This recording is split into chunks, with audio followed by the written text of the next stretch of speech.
ક્ષત્રિય ઠાકોર સમાજનું અભ્યુદય મહાસંમેલન મળ્યું। ગાંધીનગરના રામકથા મેદાનમાં આ કાર્યક્રમનું આયોજન હતું। કાર્યક્રમમાં મોટી સંખ્યામાં સમાજના લોકો જોડાયા હતા।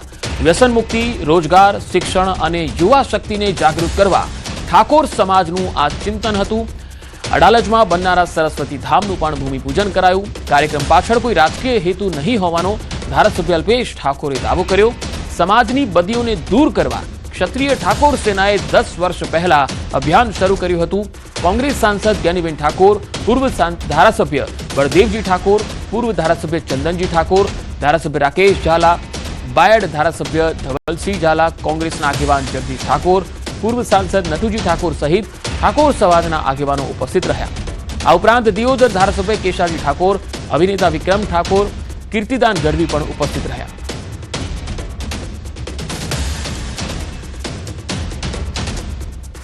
एक गरीब वंचित लोको, एक एवा लोको जे विकास जंके छे, एक एवा लोको जे पोतानी भूख साथे मळ्या, एक एवा लोको के रात्रे पोताना दर्द साथे मळ्या अने पोताना बाळकोना उज्जवल भविष्यनी जे सपનું જોયું હતું એ સપનું પૂરું થતું જોવા માટે આખી રાત જાગ્યા અને એમનો સાચા અર્થમાં અભ્યોદય થાય અને સાચા અર્થમાં એમનું આવનારું ઉજ્જવળ ભવિષ્ય સારું શ્રેષ્ઠ સમય લઈને આવે।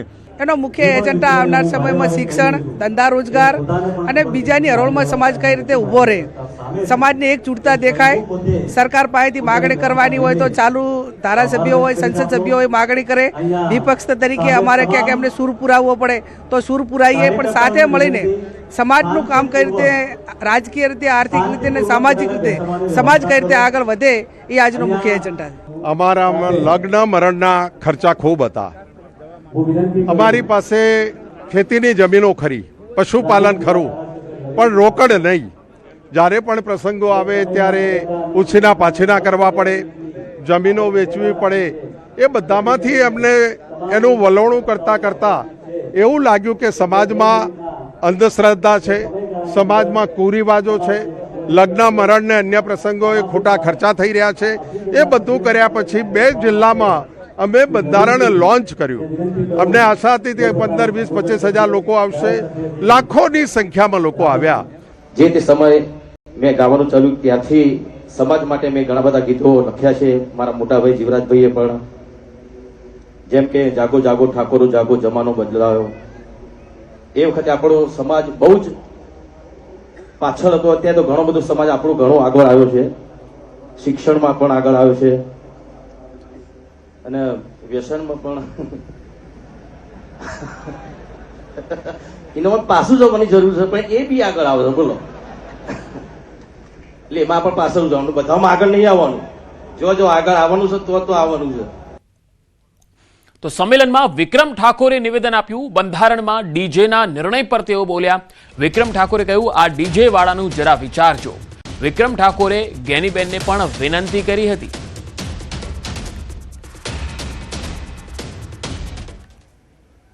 ખાલી થોડીક જ્ઞાનીબેનની મારે એક થોડીક વિનંતી કરવી છે।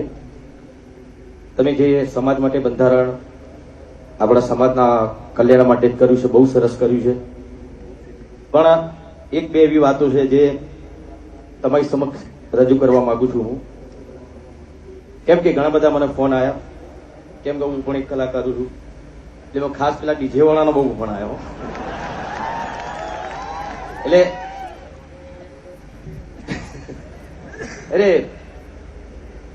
બીજું કશું નહીં, એ લોકોનું પણ શું એમના ઉપર ઘર ચાલતું હોય છે। ઘણા બધા કલાકારો ડીજેમાં જ કામ કરતા હોય છે, તો એના માટે તમે થોડુંક વિચારજો શું કરી શકો। તમે બધા આગેવાનો છો, બધા ભેગા થઈને ગાંધીનગરના રામકથા મેદાનમાં જે છે તે ક્ષત્રિય ઠાકોર સમાજનું એક સંમેલન જે છે મહાસંમેલન યોજાયું છે અને એક કહી શકાય કે અડધી રાત્રે આ મહાસંમેલન યોજી અને અલ્પેશ ઠાકોરે જે છે તે ઠાકોર સમાજનું શક્તિ પ્રદર્શન જે છે તે અહીંયા એકત્રિત કર્યું હોય તેવા દ્રશ્યો જોવા મળી રહ્યા છે અને રામકથા મેદાનમાં મોટી સંખ્યામાં ક્ષત્રિય સમાજના જે ઠાકોર સમાજના લોકો જે છે તે ઉપસ્થિત છે અને ખાસ કરીને ઠાકોર સમાજમાં વ્યસન મુક્તિ, રોજગાર, શિક્ષણ અને યુવા શક્તિ જાગૃતિને લઈને આ સમાજ દ્વારા જે સંમેલન યોજવામાં આવ્યું છે અને 10 વર્ષ અગાઉ જે છે તે ઠાકોર સેના દ્વારા જે સંમેલન યોજાયો હતો અને 10 વર્ષ બાદ ફરી એકવાર આ ઠાકોર સમાજને જગાડવા માટે અને વ્યસન મુક્તિના એકત્રિત કરવા માટે એક જે છે આ અડધી રાત્રે સંમેલન યોજવામાં આવ્યું છે. બગદાણામાં કોળી યુવક નવનીત બાલધિયા પર હુમલા કેસમાં માયાભાઈ આહિરના પુત્ર જયરાજ આહિરની ધરપકડ કરી તેને જેલ હવાલે કરાયો છે. તેને લઈને સુરત પહોંચેલા ધારાસભ્ય હીરા સોલંકીએ પ્રતિક્રિયા આપી. હીરા સોલંકીએ કહ્યું કે આ લડાઈ જ્ઞાતિવાદની નહીં, ન્યાય અને અન્યાય વચ્ચેની હતી. સમાજે સંગઠિત રહી સાચી દિશામાં લડત આપી હોવાનું હીરા સોલંકીએ જણાવ્યું.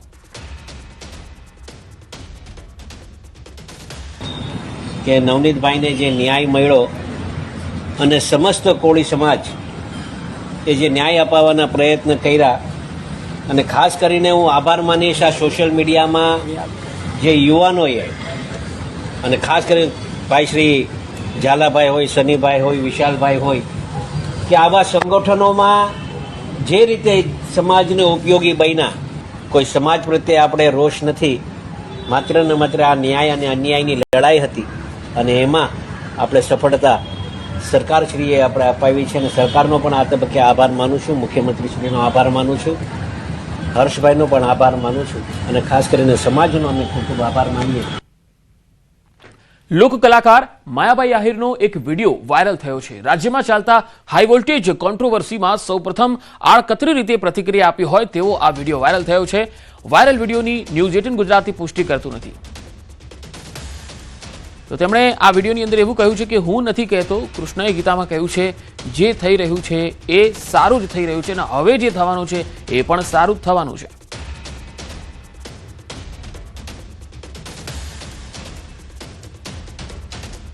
જોશો નું ફ્રેશ સુઈ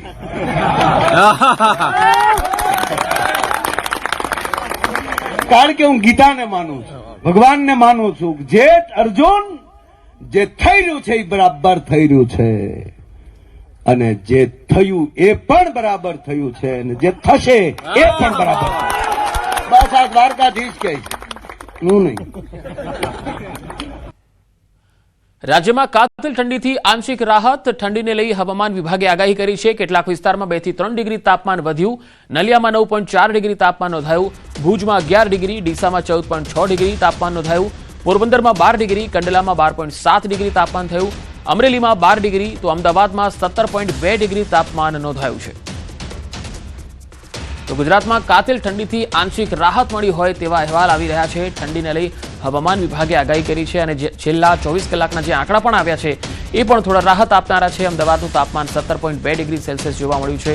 અમરેલીમાં 12, જ્યારે વડોદરામાં 18 ડિગ્રી સેલ્સિયસ તાપમાન રહ્યું છે. એટલે કે તાપમાન વધ્યું છે, ઠંડીમાં આંશિક ઘટાડો થયો હોય એવું જણાઈ રહ્યું છે. તો હવે ભુજમાં તમે જુઓ 11 ડિગ્રી સેલ્સિયસ, ડીસામાં 14.6 અને દ્વારકામાં 14.2 ડિગ્રી સેલ્સિયસ તાપમાન જોવા મળ્યું છે. નલિયામાં 9.4 ડિગ્રી તાપમાન, પોરબંદરમાં 12 અને કંડલામાં 12.7 ડિગ્રી તાપમાન રહ્યું છે.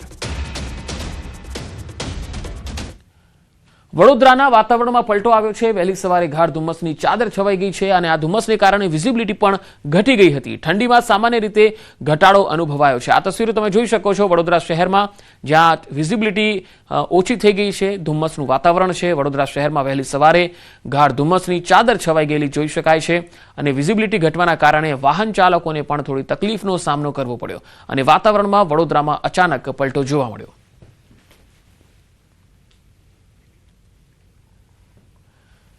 જમ્મુ કાશ્મીરના ગુલમર્ગમાં હેલિકોપ્ટર સેવા પ્રવાસીઓ માટે મુખ્ય આકર્ષણનું કેન્દ્ર બની. ગુલમર્ગના ટુરિસ્ટ ડેસ્ટિનેશન જેમ કે સનશાઇન પીક, આફ્રોત સહિત અન્ય સ્થળો અને ખાસ કરી હિમવર્ષાનો નજારો જોવા માટે હેલિકોપ્ટર પ્રવાસીઓને આકર્ષે છે. મોટી સંખ્યામાં પ્રવાસીઓ હેલિકોપ્ટર સર્વિસ દ્વારા બરફથી ઢંકાયેલા પહાડો અને સુંદર ઘાટીઓનો નજારો માણી રહ્યા છે. પ્રવાસીઓએ હેલિકોપ્ટર રાઇડ અંગે કહ્યું કે ગુલમર્ગમાં આ સેવાની મજા माणवी જોઈએ. न्यूज़ 18 में आपका इस्तकबाल. मैं हूं मुनीर हुसैन होरा. जैसा कि आप जानते हैं गुलमर्ग में जो हेलीकॉप्टर राइड है और काफ़ी फेमस हो रही है, और बड़ी तादाद में टूरिस्ट जो है वो यहाँ पे आ रहे हैं और इसकी राइड कर रहे हैं. और मेरे साथ यहाँ पे बहुत सारे टूरिस्ट्स हैं, इन्होंने राइड किया है. इनसे बातचीत करते हैं. जी आप कहाँ से हैं सर? मैं नोएडा से हूँ और मेरी मिसेस है बताएं, आप अपनी एक्सपीरियंस बताएं जो आपने राइड. जमीन से काफ़ी हमने देखा था, लेकिन एक अजब ही नज़ारा था अगर आप हेलीकॉप्टर राइड करते हैं. और मैं सबको बोलता हूँ please don't miss this opportunity. आप हेलीकॉप्टर राइड करें और इस नज़ारा इन ब्यूटीफुल वादियों के नज़ारे को देखें एंड इट्स रियली ऑसम। हम पिछले 5 घंटे से इस राइड की वेट कर रहे थे because since morning but due to bad weather we were just waiting we have not gone anywhere else, we was just waiting over here just to have a ride। बहुत सुंदर experience है, बहुत सुंदर जगह है, हमने बहुत मज़ा किया है गुलमर्ग में, सबको आना चाहिए। Kashmir is very safe, very beautiful, please come and enjoy, it is heaven on earth. Mountains, snow थी, ट्रीज बहुत सारे देखे मैंने, मतलब बहुत अच्छा था, 10 on 10 था एक्सपीरियंस में। जो हेलीकॉप्टर राइड में बैठकर जो ये नज़ारा देख रहे हैं कुदरत का, वो अलग ही है और उसका कोई सानी नहीं है। और इन्होंने रिकमेंड किया है कि सभी टूरिस्ट आए, वो जो गुलमर्ग आए ज़रूर इसकी सवारी करें और कुदरत के खूबसूरत नज़ारे देखें। न्यूज़ 18 कश्मीर के लिए मैं गुलमर्ग से मुनीर हुसैन हुर्रा। કુદરત જ્યારે મન મૂકીને વરસે છે ત્યારે પૃથ્વી પર કેવો નજારો સર્જાય છે તેનું જીવંત ઉદાહરણ એટલે આપણું કાશ્મીર, જેને આપણે ધરતીનું સ્વર્ગ કહીએ છીએ। અત્યારે દૂધ જેવી સફેદ બરફની ચાદરમાં આ કાશ્મીર લપેટાઈ ગયું છે। શ્રીનગરથી લઈને ગુલમર્ગ સુધી જ્યાં નજર નાખો ત્યાં બસ બરફ જ બરફ દેખાય છે। રસ્તાઓ અને ગલીઓનો નજારો, શ્રીનગરના રસ્તાઓ અત્યારે રસ્તા નથી રહ્યા પરંતુ બરફના એક લાંબા પટ્ટા બન્યા છે। વાહનોની અવરજવર થંભેલી છે અને રસ્તા ઉપર બરફના થર એટલા જાડા થઈ ગયા છે કે જાણે કુદરતી રસ્તા ઉપર બરફ કાર્પેટ બિછાવી દીધી હોય। સ્થાનિક લોકો અને પ્રવાસીઓ આ નજારાને કેમેરામાં કેદ કરી રહ્યા છે। વૃક્ષો લીલાછમ દેખાતા હતા અને આજે તેમની ઓળખ બદલાઈ ગઈ। ચિનારના પાન હોય કે દેવદારના ઊંચા વૃક્ષો, દરેક ડાળી પર બરફના સફેદ પડ જામી ગયા છે, જાણે લીલોતરી ગાયબ થઈ ગઈ હોય અને કુદરતે સફેદ વસ્ત્રો ધારણ કરી લીધા હોય એવા દ્રશ્યો સર્જાયા। બગીચાઓમાં ફૂલોને બદલે હવે બરફના ગોળા ખીલ્યા હોય તેવું લાગે। શ્રીનગરમાં ઠંડીનું મોજું ફરી વળ્યું છે। ઘાટીમાં લઘુત્તમ તાપમાન 0 થી ઘણા ડિગ્રી નીચે સુધી ગળી ગયું છે। બીજી તરફ સતત બરફવર્ષા પણ થઈ રહી છે। અધિકારીઓના જણાવ્યા પ્રમાણે રવિવારે શ્રીનગરમાં શિયાળાની સૌથી ઠંડી રાત નોંધાઈ હતી। સ્થાનિક હવામાન વિભાગે અહેવાલ આપ્યો છે કે શ્રીનગરમાં લઘુત્તમ તાપમાન 0 થી 3.2 ડિગ્રી સેલ્સિયસ હતું, જે આ સિઝનની અત્યાર સુધીની સૌથી ઠંડી રાત હતી। તો જમ્મુ કાશ્મીરમાં વૃક્ષો પર જામ્યા બરફના થર। હવેના જે દ્રશ્યો છે આ જુઓ। જમ્મુ કાશ્મીરમાં ઠંડીનું મોજું ફરી વળ્યું છે। ઘાટીમાં લઘુત્તમ તાપમાન 0 થી ઘણા ડિગ્રી નીચે થયું છે। જ્યાં જુઓ ત્યાં બરફ જ બરફ થીજેલો જોવા મળે છે। નદી નાળા થીજી ગયા છે તો વૃક્ષો પર બરફના થર જામ્યા છે। અનંતનાગ જિલ્લામાં કેટલાક દિવસોથી હિમવર્ષા થઈ રહી છે। કેટલાક વિસ્તારોમાં રસ્તા પર બરફના થર જામ્યા છે, જેના કારણે વાહન ચાલકોને હાલાકીનો સામનો કરવો પડ્યો। બીજી તરફ હિમવર્ષા થતાં મોટી સંખ્યામાં સહેલાણીઓ પણ ઉમટ્યા છે। અનંતનાગમાં પ્રવાસીઓએ બરફવર્ષાનો આનંદ માણ્યો। તો ઉત્તરકાશી જિલ્લાના ઊંચા પહાડી વિસ્તારોમાં તાજી હિમવર્ષાથી પ્રવાસીઓમાં ખુશીનો માહોલ છે। કેદારકાંઠા, હરકીદૂન, સાંકરી અને યમુના ખીણ પ્રદેશના આસપાસના ઊંચાઈવાળા વિસ્તારોમાં પ્રવાસીઓનો ટ્રાફિક ઝડપથી વધી રહ્યો છે। દેશના વિવિધ ભાગોમાંથી આવતા પ્રવાસીઓ બરફથી ઢંકાયેલી ખીણો અને પર્વતોની કુદરતી સુંદરતાનો આનંદ માણતા જોવા મળ્યા। પ્રવાસીઓનું કહેવું છે કે અત્યાર સુધી તેમણે ફક્ત થીજી ગયેલો બરફ જોયો, પરંતુ પહેલીવાર કુદરતી બરફ નજીકથી જોયો એ સ્વર્ગ જેવું લાગ્યું। ઘણા પ્રવાસી પરિવારો બરફમાં રમતા, ફોટા અને વિડીયો લેતા પણ જોવા મળ્યા। પર્વતની શાંત ખીણોમાં સમય વિતાવતા જોવા મળ્યા। આ હિમવર્ષા સ્થાનિક હોટલો, હોમસ્ટે અને પ્રવાસન વ્યવસાય સાથે સંકળાયેલા લોકો માટે વરદાન સમાન છે। લાંબા સમય સુધી પ્રવાસન મંદીના સમય પછી હવે વ્યવસાયમાં तेजी આવવાની અપેક્ષા છે। महाराष्ट्र पुलिस में काम करता हूँ। ये मेरा जिंदगी का पहला ऐसा पहाड़ी इलाके में या फिर बर्फ वाली इलाके में पहला टूर है मेरा। और इतना कभी सोच के नहीं आए थे, सिर्फ सोचा था कि बर्फ है क्या नहीं है वो भी नहीं सोचा था। लेकिन जैसे आया वैसे हमारे ऊपर कृपा होगी, आसमान से कुछ बर्फ गिर गए और हमारे मौज होगी। आज तक हम लोग ने जिंदगी में सिर्फ फ्रिज का बर्फ देखा, ज्यादा तो बर्फ गोले वाला बर्फ देखा। ये तो जिंदगी में पहली बार दिख रहा है बर्फ, मजे आ गए। मेरा नाम संजय विठल नरवनकर है और मैं वसई महाराष्ट्र से हूँ। कितना एंजॉय कर रहे हैं आप बर्फबारी में? बहुत ही मतलब ना एक जन्नत जैसा लग रहा है जो हमने पहली बार देखा है, जिसमें हमने टोटल हमारे 11 लोग हैं जो हमारे वसई से आए हैं यहाँ पे। और हमें ऐसा लगने रहा था कि इतना बर्फ रहेगा, लेकिन हम सोच रहे थे कि बर्फ मिलेगा कि नहीं। लेकिन जब जो कल से स्टार्ट हो गया दोपहर से, तो ऐसा हो रहा है कि मतलब और एक हाँ एकदम जन्नत से बात है। दूसरा फील है कि हमने हमारे सब जो बैग वगैरह सब ऊपर रखे थे और हम ऐसे ही मतलब हाथ में ग्लोव्स वगैरह कुछ नहीं है, फिर भी एंजॉय कर रहे हैं। और कल भी हमने दूसरी जगह मतलब जहाँ पे हमारा स्टे था वो छोड़ के दूसरी जगह हमने स्टे लिया था, लेकिन बहुत उधर ही बहुत मजा आया। तो एंजॉय आप कर रहे हैं? मेरा नाम है उद्धम, मैं मुंबई से हूँ, टाटा कैंसर हॉस्पिटल में काम करता हूँ और गिरिपुत्र के ग्रुप के साथ हम आए हैं यहाँ, तो बहुत अच्छा लग रहा है। हमें ये लग नहीं रहा था कि इतना अच्छा मौसम होगा।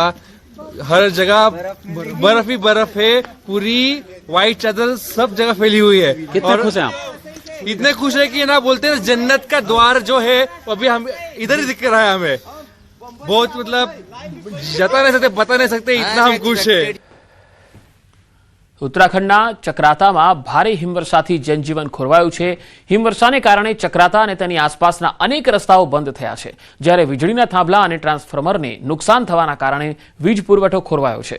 ચક્રાતાથી ટ્યુનીને જોડતો રસ્તો સંપૂર્ણપણે બંધ છે, જેના કારણે 100થી વધુ પ્રવાસીઓ ફસાયા।